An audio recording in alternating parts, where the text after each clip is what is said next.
초대교회 성도들은 일반인들과 구분되는 무엇인가 다른 점이 있었습니다. 그들은 그리스도인이라고 불리기 시작했기 때문입니다. 또한 삶의 모습이 보통 사람들과 달랐습니다. 초대교회의 성도들은 부활하신 예수님에 대한 감사가 넘쳐나는 삶을 살았습니다.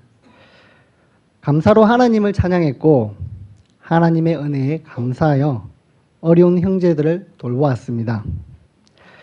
그들의 감사로 인해 얼굴이 해처럼 빛났습니다.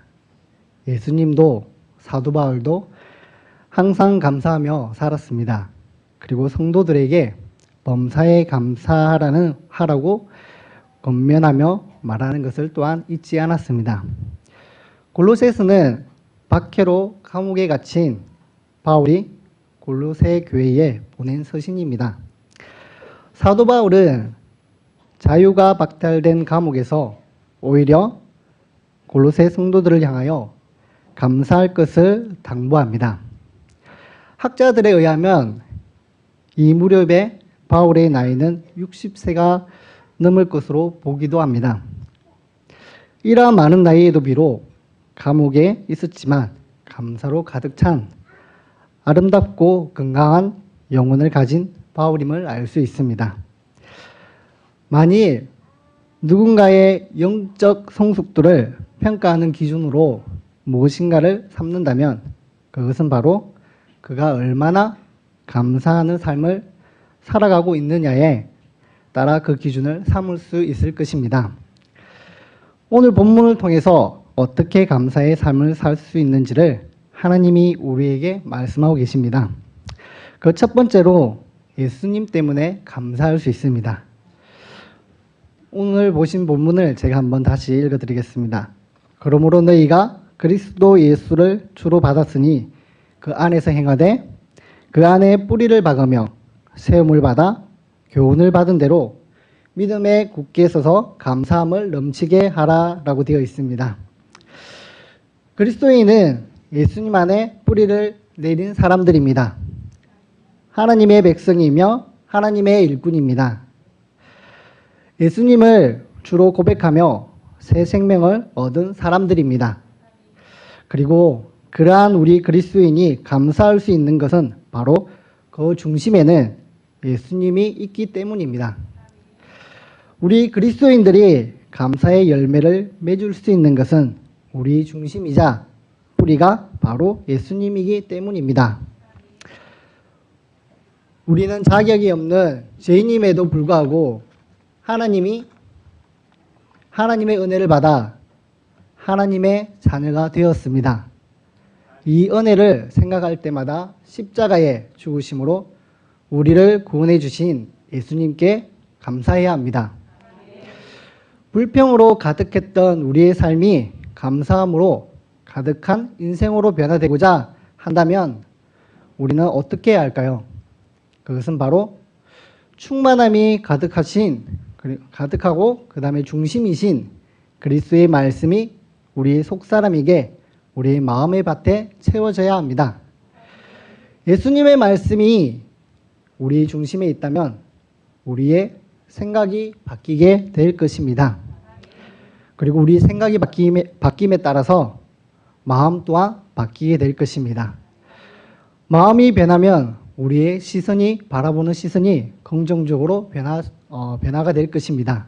그리고 더불어 언어의 변화를 가져올 것입니다. 언어의 변화는 행동의 변화를 가져오게 됩니다. 이러한 것이 반복될 때 거룩한 습관이 되는 것입니다. 그리고 그 습관이 우리의 인격으로 자리를 잡게 될 것입니다. 작은 것에 감사하는 습관을 들여서 그러한 습관들이 모여서 감사가 넘치는 삶이 되게 하는 것입니다. 오늘 본문 7절에 보면 바울은 믿음에 굳게 서서 감사함을 넘치게 하라라고 말하고 있습니다. 여기에서 넘친다는 헬라어로는 페리시옹테스인데 이 말은 강물이 제 방을 넘쳐 흐른다는 뜻입니다. 감사를 하되 이처럼 넘쳐 흐르는 풍성한 감사를 하라는 것입니다. 우리 입술에는 감사의 습관으로 넘쳐나야 합니다. 이러한 습관이 우리를 예수님을 닮아가도록 하고 또한 주위 이웃에게도 그리스도의 향기가 되게 하며 하나님께도 영광이 되기 때문입니다. 그 유명하신 무디 목사님은 설교 도중에 교인들에게 어떻게 해야 컵 안에 공기를 뺄 수 있는지 성도들에게 물어보았습니다. 그러자 어느 사람이 대답했습니다. 목사님, 펌프를 가지고 공기를 빼면 되지 않겠습니까? 그렇게 말을 하자 무디 목사님은 웃으시면서 그렇게 하게 되면 컵이 진공 상태가 되어서 깨지기 때문에 그렇게는 할 수 없습니다. 라고 말했습니다.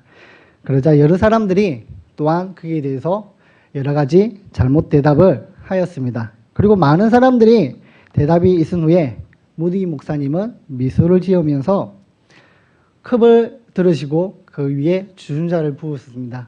주전자를 붓고 주전자를 하니까 물이 차고 컵에 가득 차고 넘치자 그리고 그것을 가리켜서 목사님이 보십시오. 이곳에 물이 가득 찼기 때문에 이 안에 공기가 없습니다. 라고 말씀을 해 주셨습니다.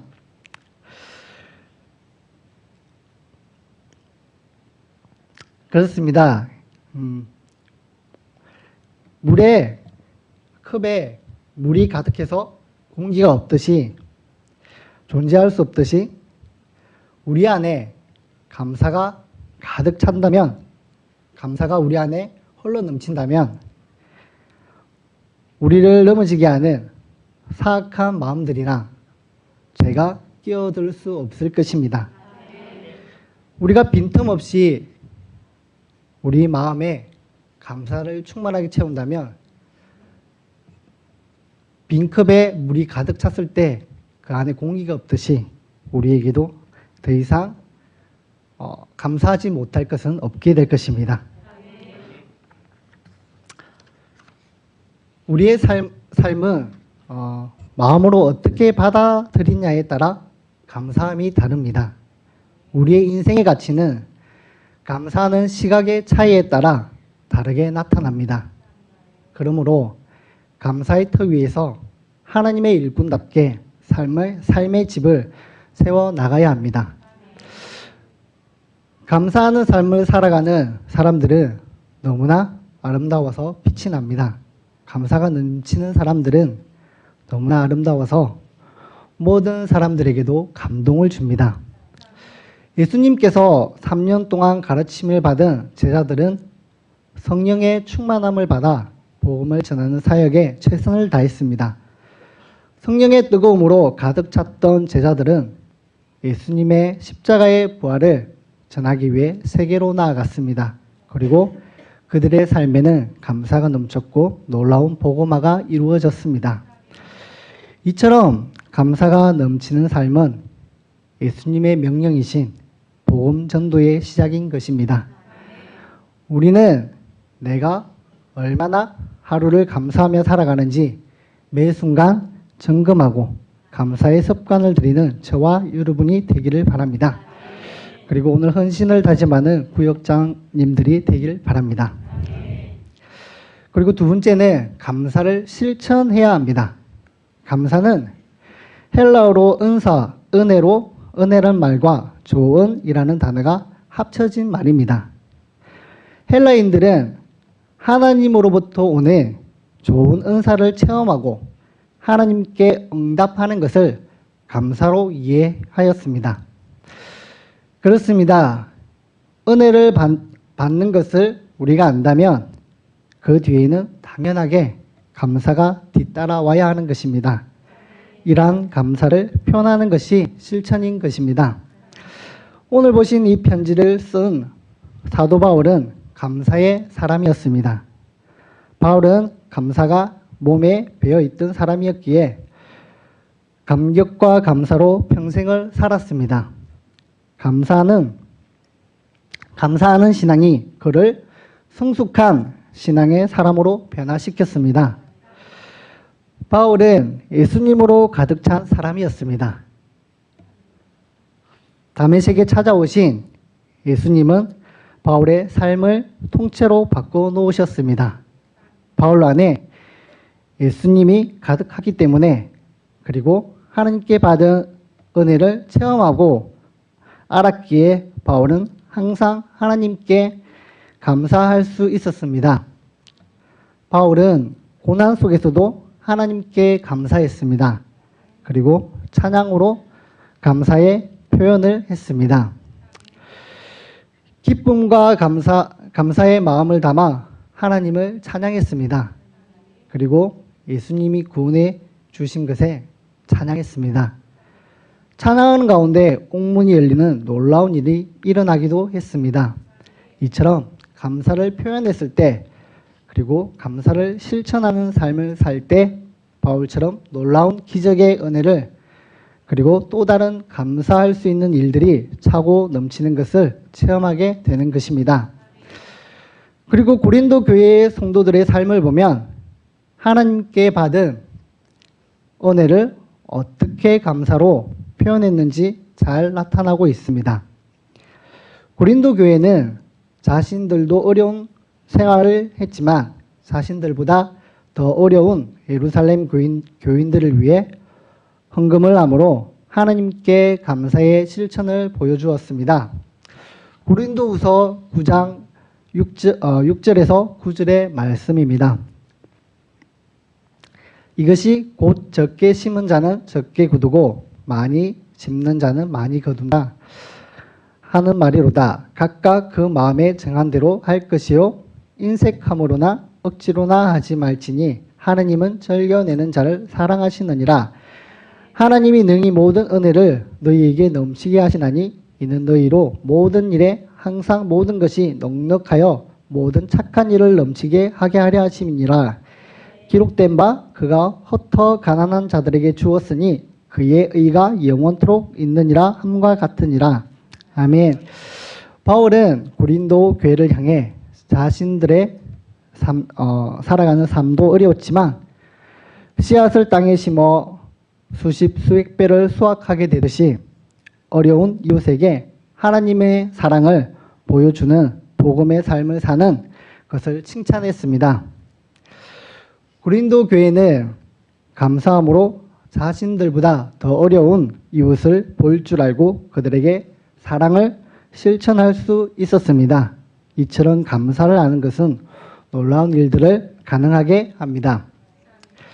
우리 새벽교회 성도님들도 각자 맡은 곳에서 섬김으로 그리고 삶으로 감사의 실천을 하며 살아가고 있습니다. 이러한 감사의 섬김을 하나님은 기뻐하십니다.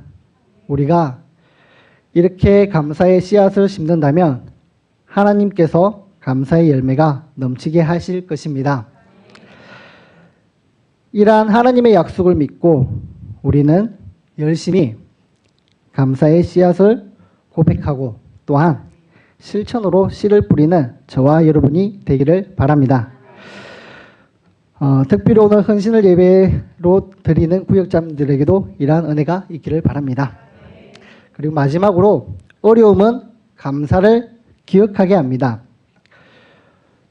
건강하던 사람이 많이 아프게 되면 건강이 얼마나 감사한지 알듯이 당연하게 생각되던 것들이 어려움과 고난을 겪은 뒤에는 얼마나 감사하게 느껴지는지 경험해 보신 적이 있을 것입니다.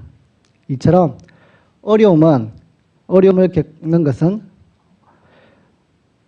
그리고 어려움을 겪은 사람들은 감사할 줄 알게 된다는 것입니다. 이처럼 고난은 내가 감사를 깨닫게 합니다. 하나님의 은혜를 기억하게 합니다.